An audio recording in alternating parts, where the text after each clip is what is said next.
Oh mon Dieu, vous entendez là ma voix? Franchement, je suis pas faite pour l'hiver. Ramenez-moi près de la plage. Comment gagner cette rupture? Et quand je dis gagner cette rupture, c'est vraiment comment est-ce que tu fais de cette douleur ton super pouvoir? Comment est-ce que tu fais de cette déception ton super pouvoir? Et comment est-ce que profondément tu te réinventes de manière à ce que tu vois à quel point tout ça a toujours été tellement bénéfique pour toi? Salut, pour ceux qui me connaissent pas, je m'appelle Choquette et je t'apprends à reprendre ton pouvoir dans tes relations et à avoir confiance en toi, tout en donnant des petits tips psychologie et beauté. Pour commencer, c'est hyper important pour toi de comprendre une chose. Qu'est-ce qui te fait mal dans cette rupture et pourquoi est-ce que tu as ce désir profond de gagner cette rupture, d'avoir le dessus sur ton ex et d'être celui ou celle qui finalement sort de cette rupture gagnant? Il y a eu une blessure de ton ego dans cette rupture, quelque chose qui t'a profondément fait mal à toi et à ton enfant intérieur, qui a trigger un sentiment de ne pas être assez, un sentiment d'être perdant. Au fond du fond, c'est tes croyances limitantes qui sont revenues dans cette situation. Parce que très certainement que tu t'es senti rejeté, abandonné ou dénigré par cette personne en qui tu avais confiance et que tu aimais profondément. Et à ce moment-là, tu as des blessures qui sont profondes et que tu n'as pas encore guéries, qui remontent, qui te disent « Ah bah non, afin de ne pas m'écrouler, il va falloir que je gagne cette rupture parce que c'est pas juste. » Quand tu te dis c'est pas juste et il faut que moi je gagne cette rupture parce que moi j'ai fait ça, moi j'ai fait ci, aujourd'hui je peux pas être rejetée, abandonnée et laissée sur le côté comme ça, ce qui se passe c'est que tu laisses ton ego prendre le dessus sur ta vie. Tu laisses ton ex ou la personne qui t'a fait du mal ou la personne qui t'a quitté, finalement, tu laisses cette personne avoir tout le pouvoir sur toi, sur ce que tu fais, sur ce que tu penses, sur ce que tu ressens. Et tu t'entames pas ton processus de guérison. Aussi parce qu'à un certain niveau, c'est aussi très douloureux. C'est très douloureux de se mettre face à la réalité que vous êtes plus ensemble et que y a plus qu'à passer à autre chose. Avoir cette envie de gagner la rupture et cette envie de te venger dans un sens, d'avoir ta revanche, c'est aussi une manière pour toi de ne pas lâcher prise. Et il y a rien de mauvais dans ça, hein. On est tous à des stades différents de développement, il y a rien de mauvais dans le sens où t'as peur de lâcher prise et que t'as ce désir profond de finalement gagner cette rupture. Il y a rien de mauvais dans ça. Je dirais c'est naturel, c'est une réponse naturelle de ton ego face à des blessures qui sont réactivées dans cette situation, mais l'idée c'est que tu pourras jamais gagner cette rupture tant que tu cherches à la gagner. Tu pourras jamais gagner cette rupture tant que t'es dans une énergie de revanche. Tu pourras jamais gagner cette rupture tant que tu seras dans une énergie de compétition, de haine un peu envers la personne en face de toi. Les ruptures, c'est des expériences qui sont extrêmement douloureuses, surtout pour des personnes qui ont vécu de par leur figure parentale ou par leur famille ou par leurs expériences, des choses qui ont été traumatiques et qui ont créé des blessures de l'abandon, des blessures du rejet, des blessures de l'injustice. Et ces choses-là, en fait, pendant la rupture, elles se réactivent très violemment. Il y a des études qui ont montré ça. Le processus de guérison pour une personne qui vit une rupture et des personnes qui souffrent de dépendance affective ou de blessures de l'abandon, c'est exactement le même processus psychologique, chimique dans ton cerveau qui se passe quand tu perds une personne physiquement. C'est extrêmement douloureux. Alors, une manière d'éviter cette douleur, qui est trop lourde pour toi, ce que tu vas faire, c'est que tu vas chercher à gagner cette rupture. Tu vas chercher à te prouver que non, finalement, on t'abandonne pas encore une fois. Non, finalement, on ne te rejette pas encore une fois. Et oui, finalement, tu as de la valeur. Mais là-dedans, tu abandonnes ton pouvoir. Tu abandonnes ton pouvoir parce que tu laisses l'autre dicter comment est-ce que tu décides de faire ton processus de deuil. Tu laisses les actions de l'autre dicter. Est-ce que toi, tu mérites de faire ta guérison, de faire ton deuil ou non? Parce que d'une certaine manière, quand t'es dans une optique et dans une dynamique de te venger, de prendre ta revanche, ce que tu fais, c'est que en évaluant les actions de l'autre, c'est-à-dire il m'a trompé, elle m'a menti, elle m'a trompé, elle m'a laissé. Ce que tu fais, c'est que en évaluant les actions de l'autre qui ont été pour toi jugées comme trop injustes, tu t'empêches de vivre ta guérison.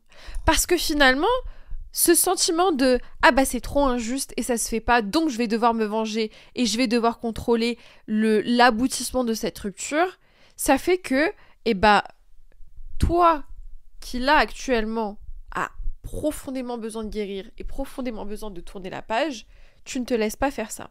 Tant que t'es dans une optique de « Je dois me venger », et je dois faire autant de mal à l'autre que l'autre m'a fait de mal, en prenant ma revanche, finalement, tu laisses l'autre gagner la rupture, d'une certaine manière. Je reviens, je vais me moucher, parce que j'arrive plus à parler. Bon, Bah, je vais parler comme ça jusqu'à la fin de la vidéo et deal with it. Ce que je disais, c'est que finalement, tu laisses l'autre gagner d'une certaine manière parce que le sentiment de douleur que tu as par rapport aux actions de l'autre, c'est ça qui dicte ton chemin de guérison. Et finalement, ton chemin de guérison, c'est pas que tu le commences pas vraiment, c'est que tu te laisses stagner à un stade où tu es encore attaché à l'opinion de l'autre et tu laisses encore l'autre décider de ta valeur. Alors que si tu faisais ces choses pour toi, profondément pour toi, pour ta guérison, l'approche elle serait totalement différente et ça te permettrait de lâcher prise.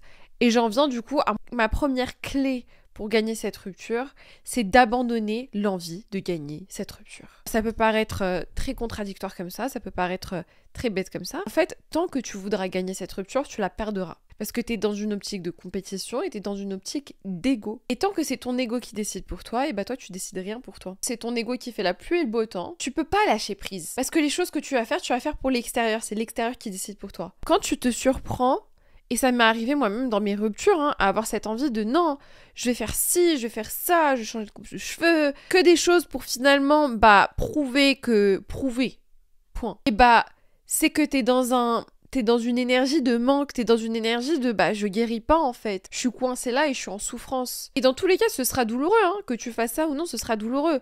Mais tant que t'es dans une énergie d'essayer, de tenter de gagner, finalement, t'es pas dans du lâcher prise. Je me répète, mais c'est très important de comprendre ça, c'est que quand tu te surprends à essayer de gagner la rupture, faire quelques pas en arrière, t'observer et te dire attends, pourquoi est-ce que j'essaie de gagner la rupture là? Est-ce que cette rupture c'est pas déjà une victoire pour moi? Est-ce que cette rupture en elle-même c'est pas déjà le signe que je fais du progrès? Pourquoi? Parce que d'une manière ou d'une autre, je suis sortie d'une relation qui n'était pas alignée avec ce que je veux et qui je suis. Parce que même si la rupture c'était pas toi qui la désirais, ça montre déjà si c'est pas toi qui la désiré, ça montre que c'était pas ta personne, parce que la personne avec qui t'es censé être, elle pourra pas te briser le cœur comme ça et te quitter, mais surtout, ça te montre que c'était pas ta relation, c'est que t'es sorti d'une situation qui n'était pas alignée à toi. Peu importe les tenants, les aboutissants, peu importe que ce soit cette personne qui a été trompée ou non, qu'elle t'ait menti, qu'elle soit en désamour. Dans tous les cas, ça te montre que t'es sorti d'une relation ou d'une situation qui n'était pas ce que tu désirais profondément. Donc pourquoi est-ce que ça serait pas déjà ta victoire? Qui te permettrait déjà de lâcher prise sur cette idée de gagner la rupture. La rupture en elle-même, c'est une victoire. Le problème, c'est que dans l'émotion, dans la douleur, dans l'intensité de la souffrance que tu vis maintenant, tu le vois pas et c'est normal et c'est naturel. Il va te falloir du temps pour arriver à ce stade-là où tu dis « Ah, mais c'est une victoire ».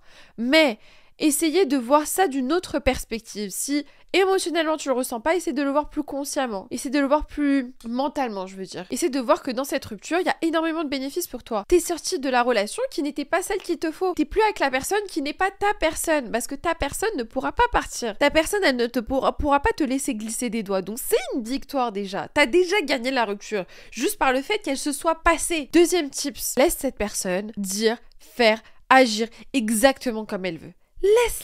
Laisse-la. Elle veut passer à autre chose direct, laisse-la. Elle veut te ghoster, laisse-la. Elle veut passer à du non-contact et violemment couper la communication entre vous, laisse-la faire. Parce que crois-moi que l'amour, l'attention, l'énergie, l'affection que tu as mis dans cette relation te reviendra. Et il y a un moment où cette personne, elle va arrêter de réprimer ses émotions, elle va regarder en arrière et elle va se dire quelle bêtise j'ai fait. Mais tant que tu la laisses pas faire ça, tu ne donnes pas l'espace à ton enfant intérieur et à toi, adulte, de voir cette personne telle qu'elle est. Laisse-les. Ça n'a rien à voir avec ça, avec toi. Sache que seulement et uniquement une personne qui a des blessures profondes peut du jour au lendemain passer à autre chose, peut tromper quelqu'un, peut trahir quelqu'un. Seulement et uniquement. Dans ce contexte-là, bien sûr. Je parle pas dans la vie en général, on fait tous des erreurs.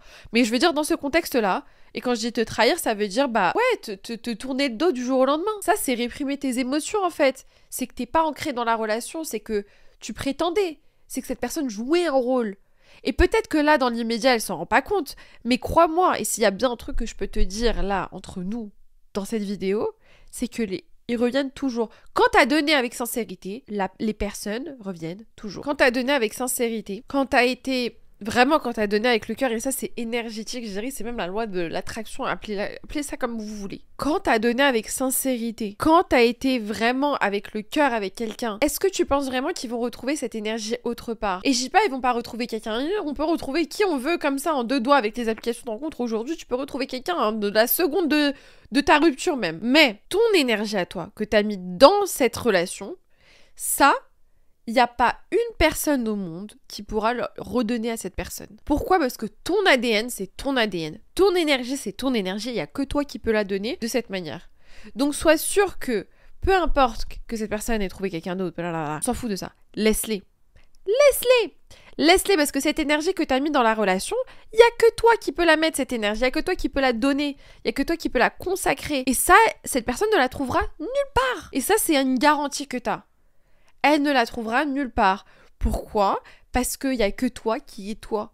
Il n'y a que toi qui donne comme toi tu donnes. Et ça, c'est unique. Et ça a sa valeur. Même si cette personne t'a fait te sentir nul, t'a fait te sentir comme si t'étais pas intéressante, t'inquiète pas, tout ça c'est réprimer ses émotions, c'est réprimer son ressenti, et le jour où cette personne elle va avoir un peu sa garde qui va descendre, se sentir un peu seule, avoir des moments de réflexion avec soi-même, elle va se rendre compte. Mais ça c'est pas ton job de te soucier à ça, de quand est-ce qu'il ou elle va revenir. Toi ton job c'est toi. Ton job aujourd'hui c'est de prendre soin de toi, de ton enfant intérieur et de commencer ton chemin de guérison. Ça c'est ton job. Le reste, ça ne t'appartient pas. Si je peux t'expliquer un truc, c'est que le plus grand contrôle que tu auras dans ta vie, c'est de n'avoir aucun contrôle. C'est d'accepter de n'avoir aucun contrôle. Laisse-les.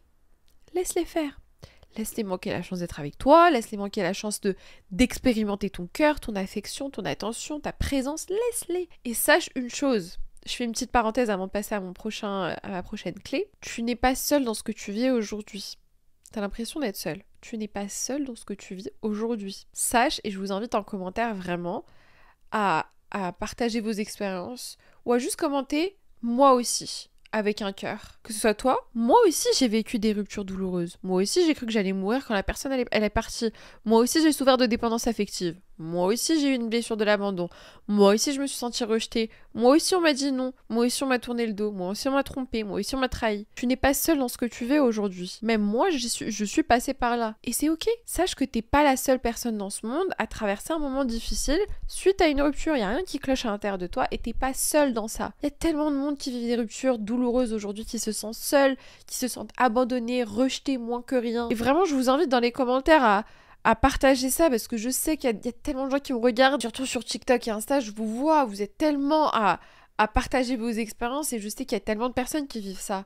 Et on a tous l'impression que cette expérience nous est propre à nous-mêmes, parce qu'il y a un truc qui cloche chez nous qui fait que nous, on vit ça, ou qu'on est isolé dans cette douleur, mais t'es pas isolé dans cette douleur, et t'es pas seul à vivre ça. Ma troisième clé, c'est qu'une fois que t'as décidé de les laisser, une fois que t'as accepter de ne pas gagner la rupture et de voir la rupture comme une victoire en soi.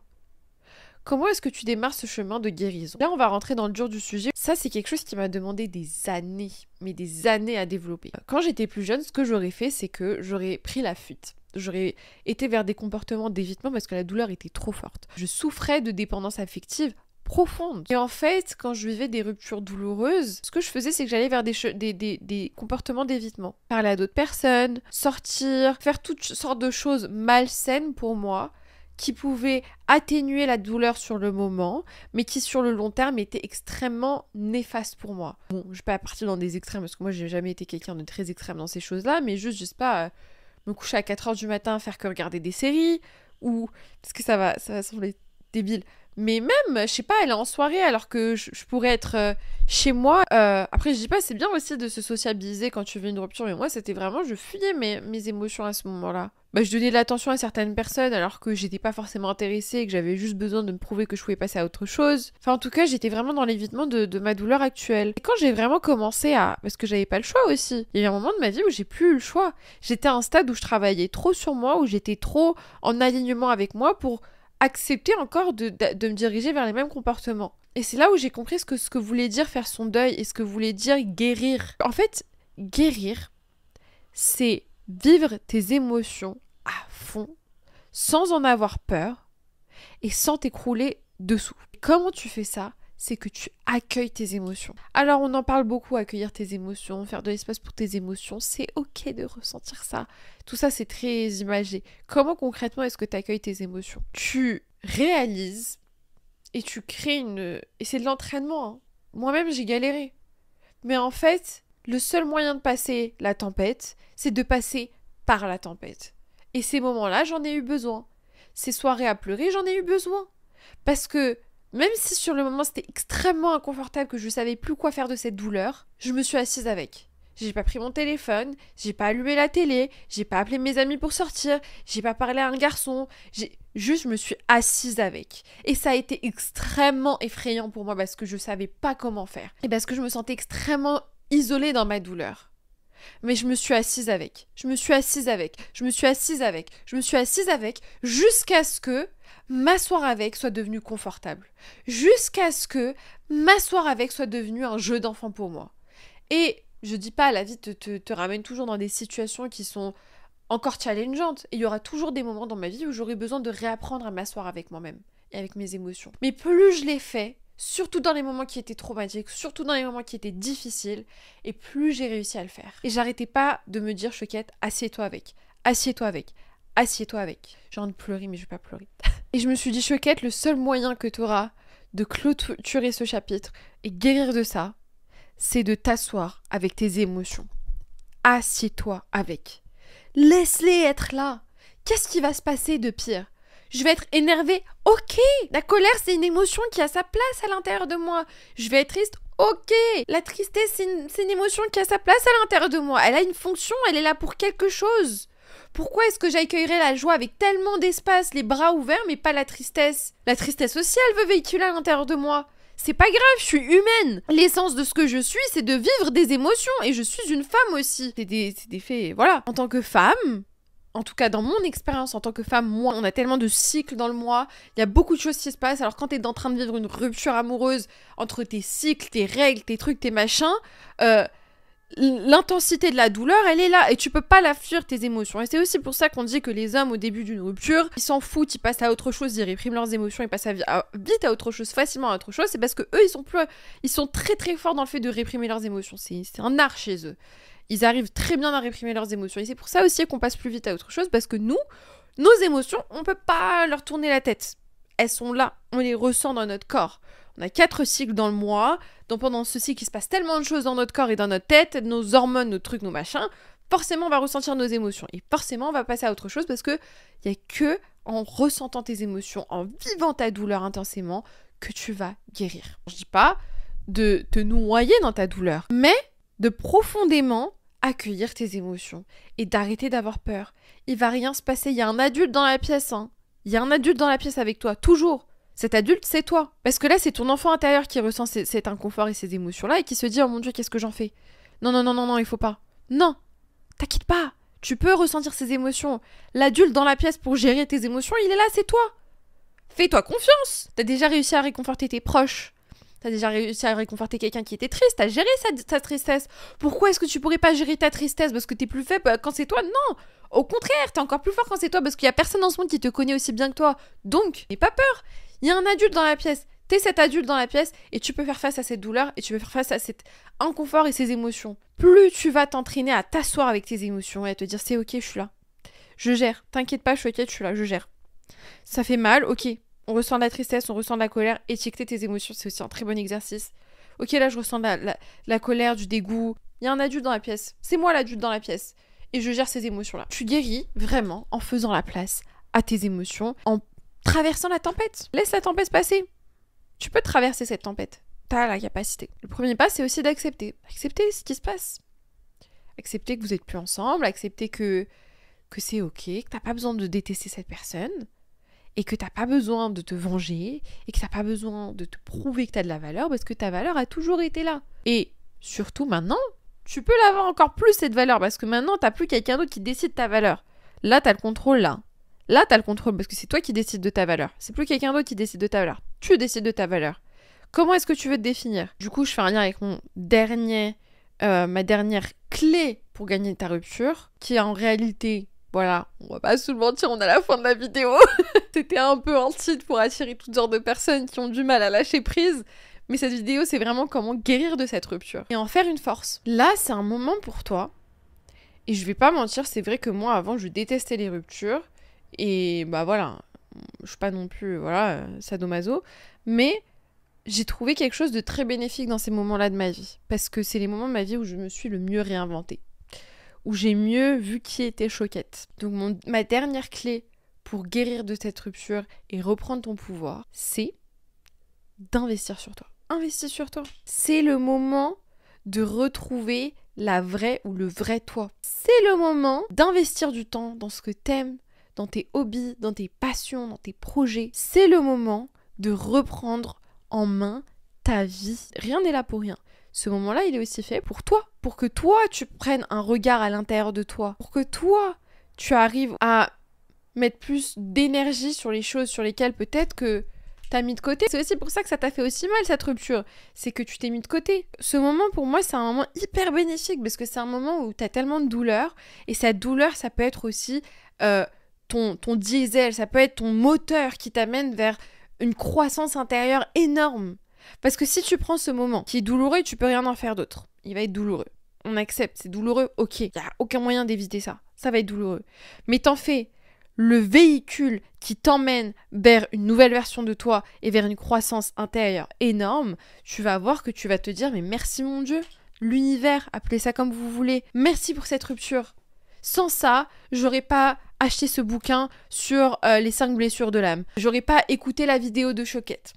J'aurais pas commencé la thérapie ou le coaching. J'aurais pas découvert une nouvelle version de moi. J'aurais pas guéri cette blessure. Je me serais pas mise en face de moi. Je me serais pas... Toutes ces choses-là que je vous cite, c'est des choses que moi-même j'ai vécues. C'est la liste est interminable de choses que les ruptures les plus douloureuses que j'ai vécues m'ont apporté. Donc sache que tu peux faire de ce moment soit un moment de douleur où t'évites tes émotions, t'évites tes douleurs. Ce que moi j'ai fait et j'ai testé. Et je peux te dire que franchement, il n'y a rien de bénéfique là-dedans. Ou alors tu peux décider de faire de ce moment un moment pour te renforcer et te rapprocher de toi-même en t'asseyant avec tes émotions, en faisant l'espace pour tes émotions négatives, en parlant à ton enfant intérieur, en étant l'adulte dans la pièce et en nouant un lien avec toi-même beaucoup plus profond et surtout en faisant de ce moment hyper inconfortable, un moment de croissance intérieure incroyable qui va te propulser vers une nouvelle version de toi. Tu peux choisir, parce que moi j'ai expérimenté les deux. J'ai expérimenté la fuite, le fait de numb your pain, le fait d'adoucir la douleur avec des choses qui sont vraiment superficielles et débiles, ou j'ai aussi expérimenté le fait de prendre de ces moments hyper douloureux et inconfortables un moyen pour moi de me rapprocher de moi, un moyen de commencer de nouvelles activités, d'investir dans des trucs que je mets souvent de côté, comme le sport, comme la lecture, comme la thérapie, comme le coaching, comme toutes ces choses-là, pour au final arriver à un stade où, à chaque fois que je vis ces moments douloureux, je prends un step de plus. Et à la fin, je me dis, Dieu merci, Dieu merci. Dieu merci que j'ai pris ce moment-là. Dieu merci que j'ai vécu ça. Dieu merci que cette personne m'a fait mal. Dieu merci que cette personne m'a rejeté. Dieu merci que cette personne m'a abandonné et qu'elle m'a trahi.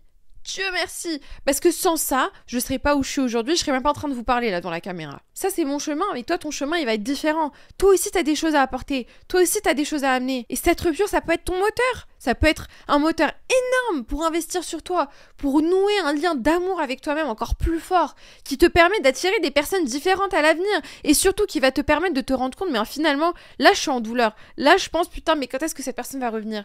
Et finalement, arriver à un stade où tu te dis, mais jamais de la vie je voudrais donner l'heure de la journée à cette personne. Heureusement qu'on n'est plus ensemble. Je vais finir avec cet exemple-là. Moi, j'ai vécu une relation avec... quelqu'un qui vivait pas en France. Et en fait, on était en relation à distance. Et depuis le début de cette relation, je sentais que ce mec-là ne voyait pas ma valeur. Il y a eu une sorte d'insécurité chez lui très bizarre qui cachait sous le fait d'en fait subtilement me descendre. Et depuis le début de la relation, j'étais un peu... Ça a beaucoup trigger mon style d'attachement actuel. J'étais très absorbée par son apparence, elle arrêtait pas de me faire comprendre moi je suis un mec beau, moi je suis un mec comme ça, mais bon, c'était un sujet dans notre relation parce qu'il arrêtait pas de me le rappeler, c'est pour ça que j'en parle. En fait, depuis le début de la relation, j'étais dans une dynamique de rejet un peu avec lui, où il me faisait comprendre que lui il était là et moi j'étais là alors que je savais que c'était de l'insécurité. Ce qu'il faisait pour pas se sentir là et moi là, et il me descendait constamment de manière à heurter mon ego et mon estime de moi pour que lui se sente supérieur à moi. Quand on s'est séparés, moi je voyais pas tout ça. Tout ce que je vous dis là, c'est grâce à temps, discussion. psy, mon coach, etc., machin, qu'après, je suis arrivée à un stade où, ok, je comprends ce qui s'est passé ici. Mais à l'époque, moi, je le voyais comme le mec qui prend soin de lui, qui tique tout dans ma liste de standards, comment dire, de prérequis que j'ai, de la personne que je recherche. On s'est rencontrés aussi de manière assez impromptue en voyage. Il faisait du yoga, il lisait, il faisait du sport, ses parents, franchement ses parents, ils étaient incroyables. Il avait une famille adorable, hyper accueillante, hyper bienveillante. Bref, il avait tout ce que je recherchais. Mais en fait, au fur et à mesure de la relation, tu apprends à connaître quelqu'un. Et moi, je me rendais pas compte de tout ça. Et à la fin, quand on s'est séparés, ça a été une déchirure énorme pour moi. Ma dépendance affective, elle est ressortie. Et ça, c'était il y a quelques années. Ce qui s'est passé sur le moment, c'est que j'arrêtais pas de dire... Mais je pleurais, je disais, mais est-ce qu'il va revenir? Est-ce qu'il va revenir? Est-ce qu'il va revenir? J'espère vraiment qu'il va revenir. Et bon, on n'était pas compatibles, lui et moi, de toute manière, donc God bless. Et finalement, c'est quand je me suis dit, attends, Choquette, assieds-toi avec. Assieds-toi avec. Assieds-toi avec. Ça fait mal, assieds-toi avec. Ça fait mal, assieds-toi avec. Assieds-toi avec. Et j'ai fait face à mes émotions, j'ai fait face à tout ça. J'ai pris ce moment comme un moyen de grandir. Mais quand il est revenu, je l'ai vu pour ce qu'il était. Et surtout, quand il est revenu, j'étais arrivée à un stade où j'avais même plus envie. Mais ça, c'est arrivé seulement et uniquement parce que j'ai réinvesti sur moi. Et j'ai fait le travail qu'il fallait pour arriver à un stade où, finalement, ok, c'était du rejet, c'était de l'ego. Qu'est-ce que je gagnais dans cette relation? Rien. Je me sentirais pas comme ça sinon. Je serais triste, oui. Oh, j'ai aimé cette personne m'a aimé, oui. Mais je serais pas en détresse comme ça. C'est qu'il y avait quelque chose d'autre à l'intérieur. Finalement, je me suis dit non, on va pas rester comme ça. J'ai pris ce moment, j'ai réinvesti sur moi. Je me suis assise avec mes émotions, j'ai fait mon processus de guérison. Et ensuite, quand il est revenu, il n'y avait aucune part de moi, de ma tête, de mon esprit, de mon cœur qui le revoulait à nouveau. Il n'y avait aucune part de moi. Parce que je l'ai vu exactement comme le garçon insécure qu'il était. Le garçon blessant et insécure qu'il était. Et ça, c'est un blessing, en fait. C'est une bénédiction. Parce que 4 mois, 6 mois, 7 mois, je sais plus combien de temps après il est revenu, mais quelques mois avant, je rêvais qu'il revienne. Mais tout ce temps-là, ce que j'ai fait, c'est que j'ai guéri, je me suis assise avec mes émotions, j'ai fait le tour de la relation. Bon, après, c'était pas une longue relation, donc ça a été facile de tourner la page, je vais pas mentir. Mais sur le moment, ça a été quand même très douloureux, ça a été un mini-trauma quand même, ou un micro-trauma, je dirais, parce que ça n'a pas vraiment été un trauma, ça a été vraiment un moment douloureux plus qu'autre chose. Mais tout ça pour dire, le fait de réinvestir sur moi, ça m'a permis d'atteindre une nouvelle version de moi-même, de renouer les liens avec certaines personnes, d'apprendre à mieux me connaître, d'apprendre à mieux connaître mes émotions, de faire le chemin en fait sur ce que moi je suis et moi ce que je vaux.